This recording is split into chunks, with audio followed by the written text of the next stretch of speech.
Let's talk about First Nations development in this project. The province, Petronas, and Prince Rupert Gas Transmission, the transmission line, are all independently negotiating agreements with First Nations along the proposed pipeline and proposed facility site on Lulu Island. While some First Nations have signed agreements, for most, the negotiations remain ongoing. The associated pipeline and the facility will cross the territory of many BC First Nations. While this government claims they are committed to partnering with First Nations on LNG opportunities, they have not reached consensus with a number of impacted First Nations regarding benefit agreements. Furthermore, the project development agreement between Petronas and the government does not envision First Nations as true partners. Instead, it stipulates certain obligations the province has to Petronas in regards to First Nations engagement. It's placed in the appendix of the project agreement. It's listed under, quote, other matters. Is this how the Premier and this government sees First Nations people in British Columbia? As other matters? This level of respect reminds me of the Premier's idea to celebrate yoga on National Aboriginal Day. I will support LNG projects that respect and make partners of First Nations and recognize their right to a share in any of the benefits that may flow from LNG. This government maintains the position that they are committed to partnering with First Nations, yet they have not said publicly whether the project will move forward without First Nations approval. Order, members. The silence, Honourable Speaker, is pretty telling. One would assume that in today's day and age that the government would seek approval of the First Nations whose traditional territory is most impacted by a project of this magnitude. Particularly with the recent Silcoteen decision, we know that First Nations people have the right to decide how their traditional territories will be used and managed, including its natural resources. Clearly, there is much more work to do to satisfy First Nations concerns. The issues expressed by Lac Willam's have not yet been addressed.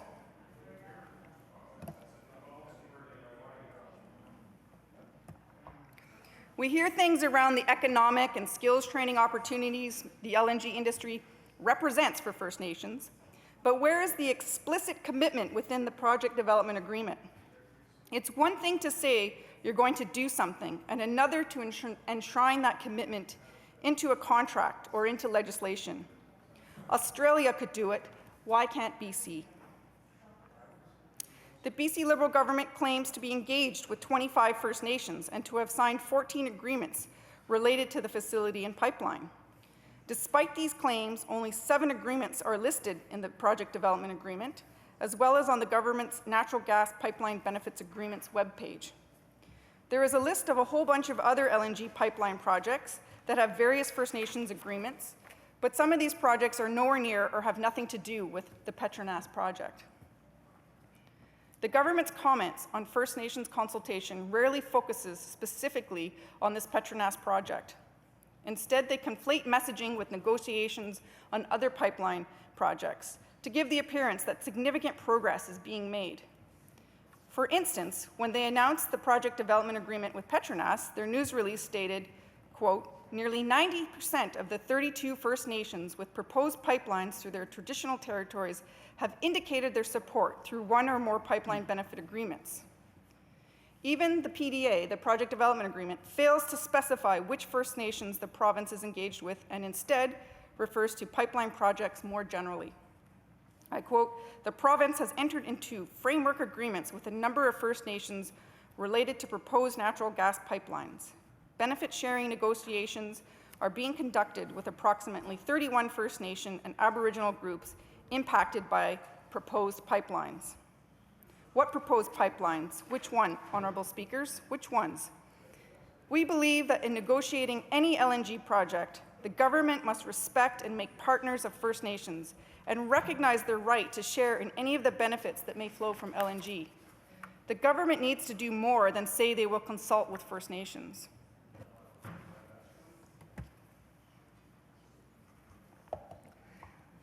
Lac Willam's First Nation in my constituency has outright rejected this Petronas proposal, stating environmental and cultural concerns override the financial benefits contained in this deal. They turned down over $1 billion. Lac Willam's have title claim to Lelu Island, the proposed site, and to Flora Bank, the salmon habitat adjacent to Lelu Island. Flora Bank provides a habitat for salmon to mature in the Skeena watershed. They are concerned that the facility poses significant environmental risks to the fish population. They are, however, not opposed to LNG. They are not completely opposed to this project either, but will not support the current proposal.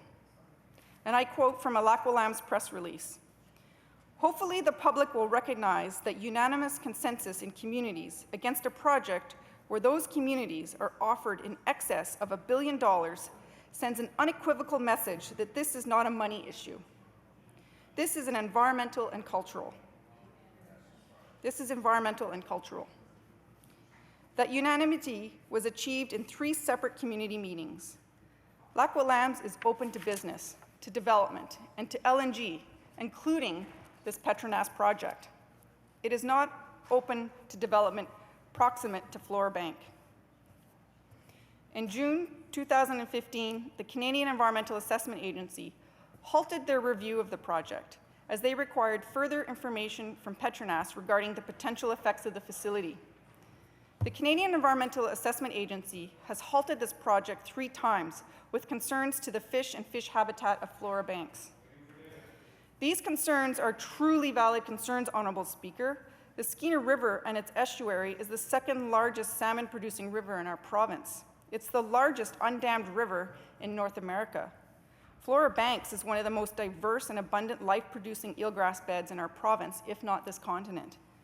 Without Flora Banks, juvenile salmon would have no place to acclimate to the saltwater ocean, to hide from predators and gain enough weight to make them strong enough to go out to sea, and become the big, beautiful, not to mention delicious icons we are known the world over for, our salmon.